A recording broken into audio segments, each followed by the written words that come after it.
This podcast is sponsored by Skylight Frame. Mother's Day is almost here. What are you getting her? Something that shows you care. Something that makes her feel loved. Something that won't stress you out. Something like the Skylight Frame. The Skylight Frame is the perfect gift. It's a touchscreen photo frame your whole family can upload photos to, from wherever they are in the world. It's a way to share with her all the moments that matter. It sets up in seconds. You can even make sure that it's already loaded with photos when your mom opens her Mother's Day gift. And her Skylight Frame can hold thousands of the treasured photos you share. It's an easy, heartfelt way for mom to stay connected with those who matter most. It really is the perfect gift. Now, as a special Mother's Day offer for our listeners, get 15% off your purchase of a Skylight Frame when you go to skylightframe.com/easy.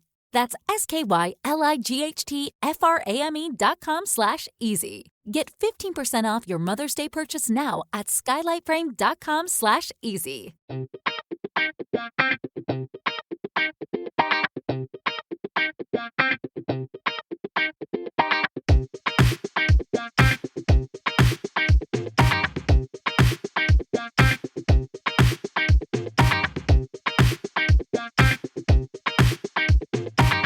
Hello, and welcome back to the Curious Kid podcast. This week, we are going to learn a lot more about a topic that we've covered a little bit in previous episodes, curious about the moon and curious about oceans. I think the topic is important enough that it should get its very own episode. In fact, our topic is so important that if it didn't exist, we would all just start floating away into space. Double mailbag! Double mailbag! Hello, Jacob and Olivia. My name is Eva. I live in Tel Aviv, Israel, but I live all over the world. My friends recommended the podcast to me when I visited them in the United States of America.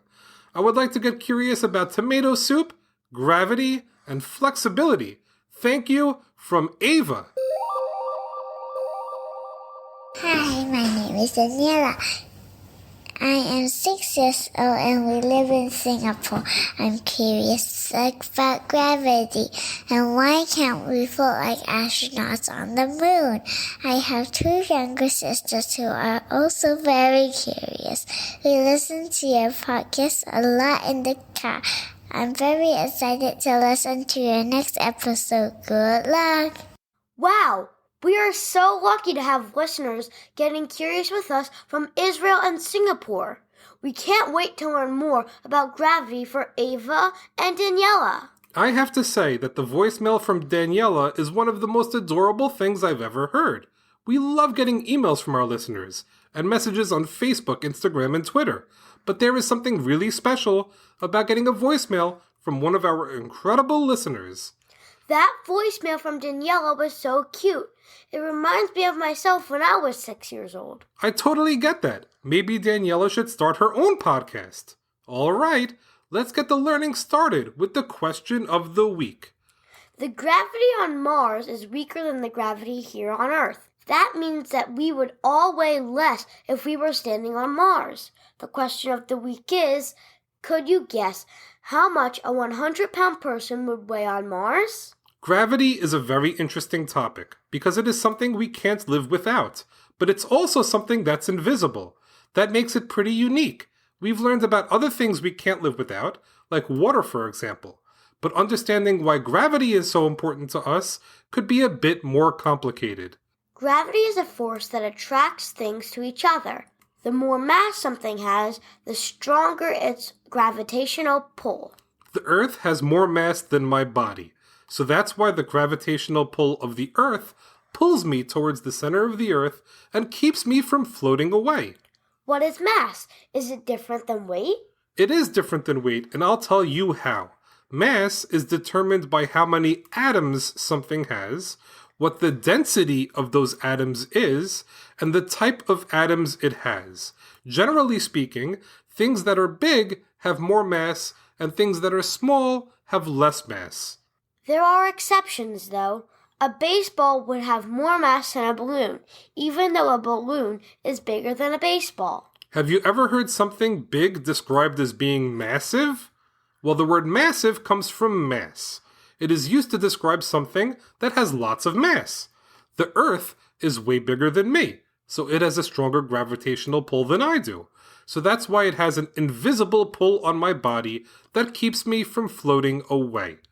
Weight is similar to mass, but gravity is added to the equation when you consider weight.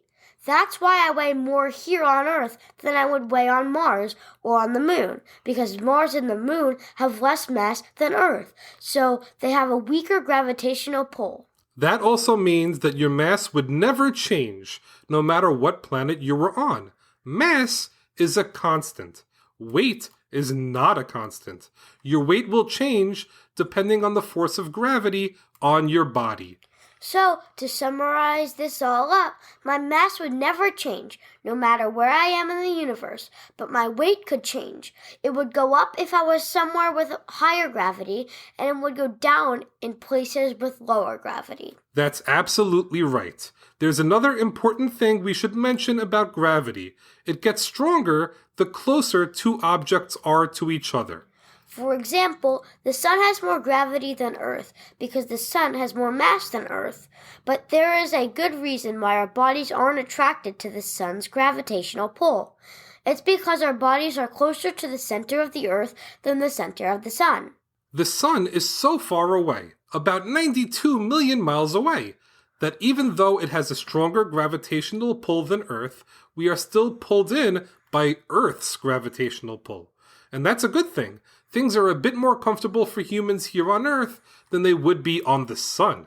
If gravity is invisible, how do anyone ever realize that it existed? For a long time, scientists figured there must be something that was keeping us from just floating into space. One of the first scientists to make a big discovery regarding gravity was Galileo. In the 1500s, he noticed that all objects, no matter how big or small, will fall at the same rate of acceleration. That just means if you drop two objects from the same height, they will fall into the ground at the same speed. Think about how crazy that is. If I was standing on top of a tall building, and I told you that I was about to drop two objects from the roof at the same time, a book and a piano, which one do you think would fall to the ground first? Definitely the piano. It's so much heavier than a book. I would have thought the exact same thing, but guess what? They will fall at the same rate. If there was no air to impact the fall of the two objects, they would reach the ground at the exact same time, no matter how heavy or light they are.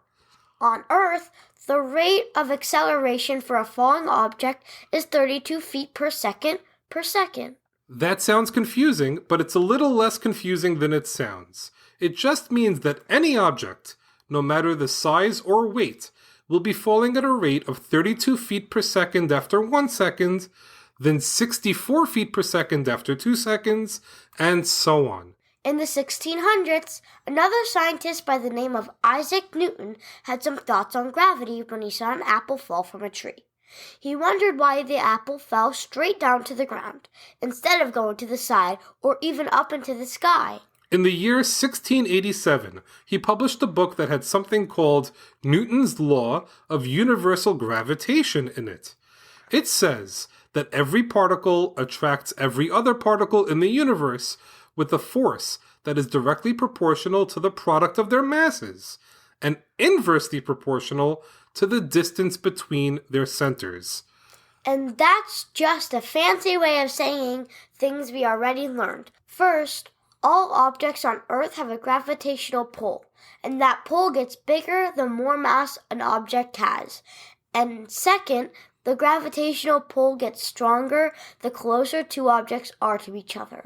Do you wonder what has the biggest gravitational pull in the entire universe? Well, it's black holes. Black holes have such strong gravitational pulls that nothing, not even light, can escape its gravitational pull. Thankfully, Earth is nowhere close to any black holes. You want to hear something crazy about gravity? It makes us shrink throughout the day. That's right, gravity kind of squishes our spines down during the day. This can cause us to shrink by as much as half an inch throughout the day. At night, when we go to bed, our spine stretches back out. You can even experiment by measuring your height first thing in the morning and then last thing before bed. You may notice that you are slightly shorter at the end of the day. That's so interesting. Here's another fun fact. Fish use gravity to figure out which way is up and which way is down. Bony fish have some calcium carbonate in their heads called ear stones. Those ear stones float around their heads and are pulled down by gravity. This helps fish figure out which way is down. Here's a cool fact. Gravity can be different on different parts of the Earth. As we learned, gravity is strongest the closest two objects are to each other. That means that the closer you get to the center of the Earth, the stronger the force of gravity will be pulling down on your body. As a result, the surface of the Atlantic Ocean has the strongest gravitational pull, while a mountaintop in Peru has the weakest gravitational pull on Earth. The force of gravity only works to pull objects together. It can never be used to force objects apart. I can think of something else that brings objects, or specifically people, together. The question of the week.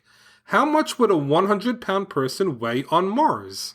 If someone weighed 100 pounds on Earth, they would only weigh 38 pounds on Mars. And if someone weighed 100 pounds here on Earth, they would weigh 253 pounds on our most massive planet, Jupiter. Well, that's a wrap for this week's episode. Thanks so much for listening to this week's podcast, number 202, on gravity. Great job, Olivia, and great job, Eva and Daniella, for a topic suggestion that definitely kept all of us grounded. Before we wrap things up, we have a few awesome people to thank. Thank you to Michelle from Sioux Falls, South Dakota for the 5-star review. It says, I love the podcast. It is amazing. Keep up the good work. We also want to thank our newest Patreon supporter, Liz B. A big thanks to Liz for helping to support the podcast. It means the world to us.